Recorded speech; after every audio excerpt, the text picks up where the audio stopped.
কোনো রকম সেদ্ধ করা কিংবা রোদে দেওয়ার ঝামেলা ছাড়াই আপনারা কিন্তু বাড়িতে খুব সহজেই পুরোপুরি দোকানের মতো আলুর চিপস বানিয়ে নিতে পারবেন। খেতেও যেমন সুন্দর, দেখতেও কিন্তু দারুণ হয় এবং আপনারা কিন্তু বাড়িতে খুব সহজেই সংরক্ষণ করেও রাখতে পারবেন 3 থেকে 4 মাস কাচের বয়ামের মধ্যে ভরে।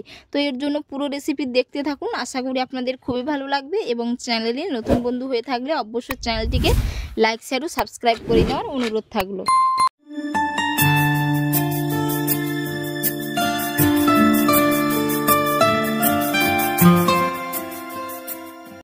নতুন আলু দিয়ে আলুর চিপস বানানোর জন্য এখানে আমি 500 গ্রাম আলু নিয়েছি। আর আলুর সাইজটা কিন্তু আমি এই রকম একই বরাবর রেখেছি সমস্ত আলুগুলো। আপনারা চাইলে এর থেকে বড় সাইজেরও আলু নিতে পারেন। এবার আমি আলুর খোসাগুলো ভালো করে ছাড়িয়ে নেব। তো আমি বটি দিয়ে আলুর খোসাগুলো ছাড়িয়ে নেব। এবার আমি আলুর খোসাগুলো ছাড়িয়ে নেব। তো এখানে আমি একটি বটি নিয়েছি, বটিতে আলুর গাটা খুব ভালো করে এরকম করে ছুলে নেব।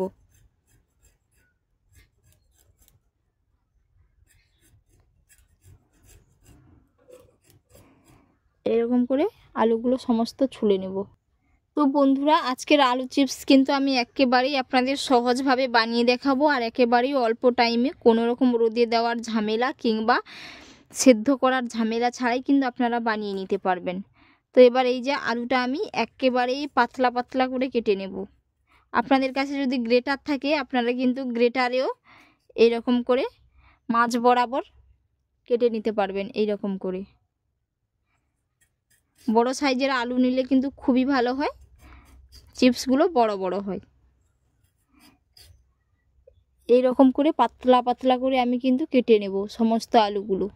দিয়ে জলের মধ্যে দিয়ে 5 থেকে 6 বার ভালো করে পরিষ্কার করে আলুগুলো আমি ধুয়ে নেব।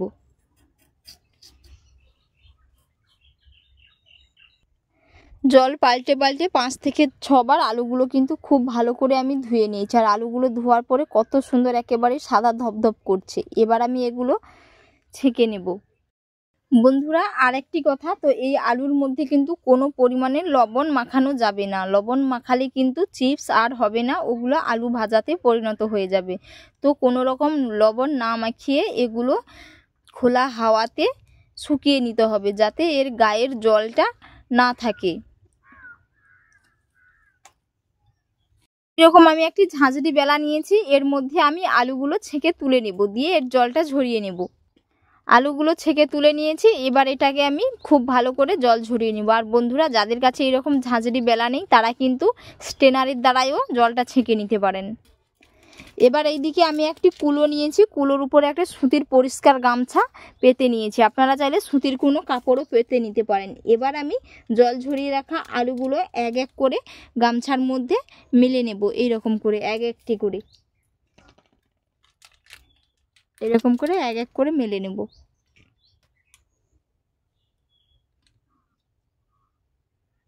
আর বন্ধুরা, কে কোথা থেকে রেসিপি দেখছেন অবশ্যই কমেন্ট করে জানাবেন। এবং আজকের রেসিপি যদি আপনাদের ভালো লেগে থাকে অবশ্যই একটি লাইক করে দেবেন।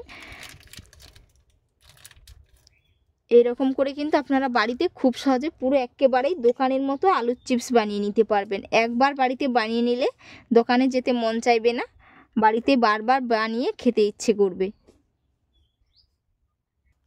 খুব সুন্দর করে সুতির গামছার উপরে এই যে মেলে নিয়েছি। এবার আমি এইরকম একটি সুতির কাপড় নিয়েছি। এবার উপরের জলটা এইরকম করে আমি মুছে নেব। তো বন্ধুরা, এক্সট্রা জলটা তো আমি মুছে নিলাম। এবার এটাকে আমি 45 মিনিটের জন্য খোলা হাওয়াতে রেখে দিতে হবে। আপনারা চাইলে ফ্যানের তলায়ও রেখে দিতে পারেন, কিন্তু বন্ধুরা এই মাথায় রাখতে হবে এটা কিন্তু রৌদ্রের মধ্যে দেওয়া যাবে না, খোলা হাওয়ায় রেখে গায়ের জলটা শুকিয়ে নিতে হবে। দোকানের মতো স্বাদ পেতে গেলে এর জন্য একটি মশলা রেডি করে নিতে হবে। তো আমি একটি বাটি নিয়েছি, বাটির মধ্যে দিয়ে দিলাম 1/2 চামচ লাল লঙ্কার গুঁড়ো, 1/2 চামচ চিনি দিয়ে দিলাম। চিনিটা আপনারা চাইলে গুঁড়ো করেও নিতে পারেন। কিছুটা চাট মশলা দিয়ে দিলাম। এবারে দিয়ে দেব বিট লবণ। তো আপনারা যদি একটু টক ভাব খেতে চান তো এর মধ্যে আমচুর পাউডারও অ্যাড করতে পারেন। এবার আমি এগুলো শিলপাটাতে গুঁড়ো করে নেব। আপনারা চাইলে মিক্সিতেও গুঁড়ো করে নিতে পারেন, কারণ দোকানের যে চিপসগুলো পাওয়া যায় ওগুলো কিন্তু সামান্য একটু টকসি ভাব থাকে, এর কারণে আপনারা এখানে আমচুর পাউডার অ্যাড করতে পারেন। মশলাটা খুব সুন্দর করে আমি গুঁড়ো করে নিয়েছি। এইদিকে 45 মিনিট হয়ে গেছে। এবার দেখে নেব আলুগুলো কেমনভাবে হয়েছে। তো বন্ধুরা আমি একটা আলু তুলে আপনাদের দেখাচ্ছি। এই যে দেখতেই পাচ্ছেন আলুর গায়ে একটুও জল নেই, একেবারেই জল কিন্তু খুব সুন্দর হয়ে শুকিয়ে গেছে। এবার আমি এগুলো কড়াইতে তেল দিয়ে ভেজে নেব। কড়াইয়ের তেলটা কিন্তু খুব বেশি গরম করব না, মিডিয়াম গরম করে নেব। তো এবার আমি দেখে নেব কড়াইয়ের তেলটা গরম হয়েছে কিনা। একটা আলু দিয়ে দিলাম। তো আলুটা কিছুক্ষণ পরে যদি ভেসে ওঠে তাহলে ভাবতে হবে যে খুব সুন্দর হয়ে তেলটা কিন্তু গরম হয়ে গেছে। এই যে আলুটা দেওয়ার কিছুক্ষণ পরেই কিন্তু তেলের মধ্যে ভেসে উঠেছে। তো এবার আমি এর মধ্যে চিপসগুলো দিয়ে দেব, সরি আলুগুলো দিয়ে দেব। আর বন্ধুরা চুলার ফ্লেমটাকে কিন্তু এখানে লো টু মিডিয়ামে রেখে ভেজে নেব।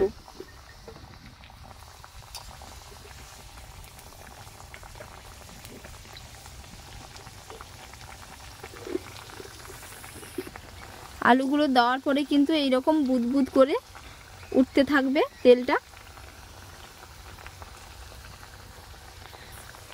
এবার একটু আমি খুন্তি দিয়ে নাড়িয়ে নেব। এরকম ঝাঁঝরি হাতা থাকলে খুব ভালো হয়।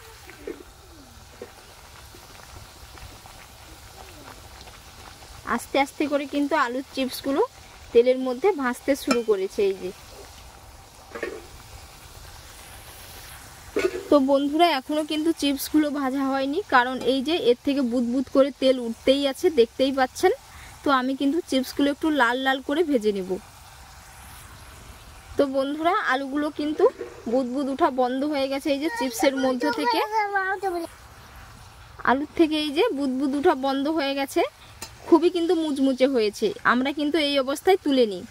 তুলে নিলে কিন্তু কিছুক্ষণ পরে রেখে দিলে কিন্তু সেই আলু ভাজার মতোই কিন্তু নেতিয়ে পড়বে। তো বন্ধুরা এগুলোকে আরও কিছুক্ষণের জন্য একটু ভালো করে ভেজে নিতে হবে, যাতে না নেতিয়ে পড়ে। সাধারণত এই ভুলটাই আমরা করে থাকি। এবারে কিন্তু চিপসগুলো খুব সুন্দর হয়ে ভাজা হয়ে গেছে। এবার আমি এগুলো তুলে নেব।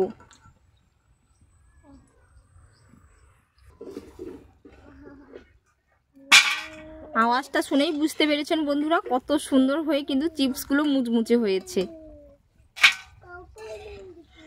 এই যে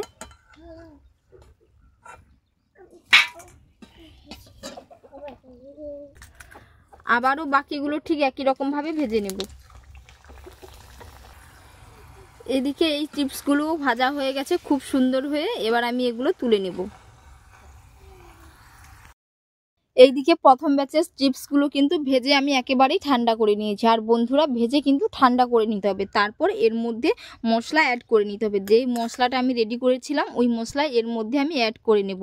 আর গরম গরম অবস্থায় মশলা দিলে কিন্তু চিপসগুলো আবারও আগের অবস্থার মতো নেতিয়ে যাবে। তো এর কারণে কিন্তু গরম গরম অবস্থায় দেওয়া যাবে না, ঠান্ডা হয়ে গেলে মশলাটা দিয়ে খুব ভালো করে মাখিয়ে নিতে হবে। আর পুরোপুরি স্বাদ কিন্তু দোকানের মতোই হয়।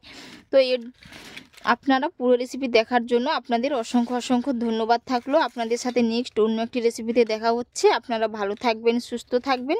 ধন্যবাদ।